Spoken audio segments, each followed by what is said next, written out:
Terima kasih Tuan-Ketua, terima kasih Menteri atas rancangan usul pada pagi ini. Saya berdiri mewakili kawan-kawan ahli senator sekalian untuk menyatakan sokongan sepenuhnya pada usul ini kerana pada asasnya ianya memberikan satu kedudukan yang lebih baik Dewan Negara berbanding dengan Dewan Rakyat ketimbang Dewan Rakyat. Itu tak boleh yang baik semua sama.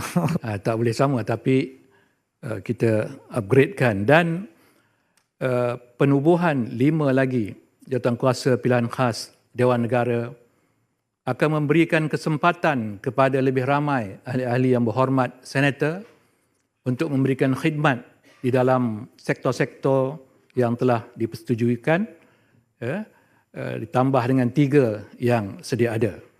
Jadi ini akan memberikan suatu tanggungjawab kepada kita senator menyumbang kepada negara kita, bukan hanya di dalam Dewan ini sebagai senator yang berbahas, tetapi memberikan idea-idea di dalam sesi-sesi khusus jawatankuasa pilihan khas.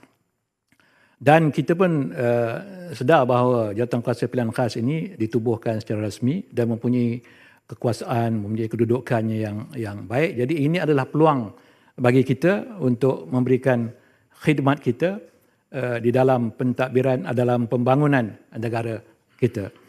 Jadi saya rasa dengan pindahan ataupun rang undang-undang ataupun undang-undang baru mengenai parlimen, perkhidmatan parlimen ini, ianya akan bukan sahaja memberikan imej kepada Dewan Negara, Dewan Rakyat, tetapi kepada seluruh sistem demokrasi di negara kita. Jadi saya amat berbesar hati untuk menyatakan sokongan sepenuhnya kepada usul ini. Terima kasih. Betul. 5 minit.